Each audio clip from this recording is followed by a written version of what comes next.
வணக்கம் தமிழ் சொந்தங்களே, welcome to குமுதாஸ் kitchen. இன்னைக்கு நம்ம ஒரு கீரையை பற்றி பார்க்க போகிறோம். அந்த கீரை பேர் என்னன்னா மணத்தக்காளி கீரை. தமிழ்நாட்டில் இந்த கீரைக்கு வேற ஒரு பேர் இருக்கு. அது பேர் என்னன்னா சுக்கு குட்டி கீரை. இந்த கீரையில நிறைய மருத்துவ குணங்கள் இருக்கு. இது எப்படி சமைக்கிறதுன்னு பார்க்கலாம் வாங்க. இப்போ மணத்தக்காளி கீரை கடைய போகிறோம். அதுக்கு ஒரு 3/4 அழாக்கு துவரம்பருப்பு போட்டிருக்கேன். ஒரு ஜோடத்தில் தண்ணி ஊற்றுறேன். பெரிய டேபிள் ஸ்பூன் சீரகம், 1/4 டீஸ்பூன் மஞ்சப்பொடி, 10 பல்லு பூண்டு, பெருங்காயம் 1/4 டீஸ்பூன், 4 தக்காளி போடுறேன். கொஞ்சமாக பருப்பு வேகிறதுக்காக எண்ணெய் ஊற்றுறேன். 2-3 விசில் வந்த உடனே குக்கர் ஆஃப் பண்ணிட்டு மணத்தக்காளி கீரையை பருப்பில் ஆட் பண்ணிக்கலாம்.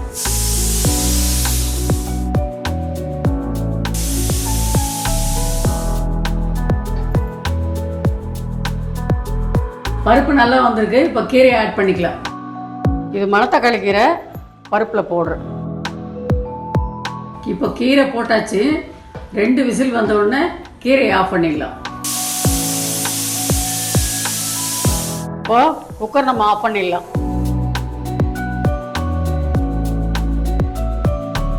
கீரை நல்லா வந்திருக்கு, பருப்பு நல்லா வந்திருக்கு. இப்போ கீரையை கடைஞ்சிக்கலாம்.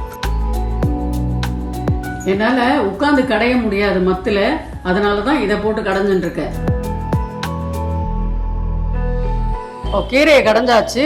இதை எடுத்துட்டு பக்கத்தில் வச்சுட்டு தாளிச்சிக்கலாம். கொஞ்சமாக எண்ணெய் ஊற்றுறேன். எண்ணெய் காஞ்சதுக்கப்புறம் காஞ்ச மிளகா, கடுகு, உளுத்தம்பருப்பு. இப்போ தாளிச்சாச்சு. இப்போ தாளிச்சதை கீரையோட சேர்த்துடலாம். கடைசியாக தான் உப்பு போடுறது கீரையில், அதனால் இப்போ உப்பு சேர்த்துக்கலாம். உடம்புக்கு குளிர்ச்சியான மணத்தக்காளி கீரை ரெடி ஆயிடுச்சு. இதே மாதிரி உங்கள் வீட்டில் நீங்கள் செஞ்சு பாருங்கள். இப்போது காயிற வெயிலுக்கு மணத்தக்காளி கீரை சாப்பிட்டு வந்தோம்னா உடல் உஷ்ணத்துக்கு அவ்வளோ நல்லது. இந்த மணத்தக்காளி கீரை வாய்ப்புண்ணுக்கும் வயிற்று புண்ணுக்கும் ரொம்ப நல்லது. மணத்தக்காளி கீரை சாறை குடிச்சிட்டு வந்தோம்னா மஞ்சக்காமாலைக்கு ரொம்ப நல்லது. இந்த வீடியோ உங்களுக்கு பிடிச்சிருந்தா லைக் பண்ணுங்கள், ஷேர் பண்ணுங்கள், சப்ஸ்கிரைப் பண்ணுங்கள். முடிஞ்சால் அந்த பெல் பட்டனையும் கிளிக் பண்ணுங்கள்.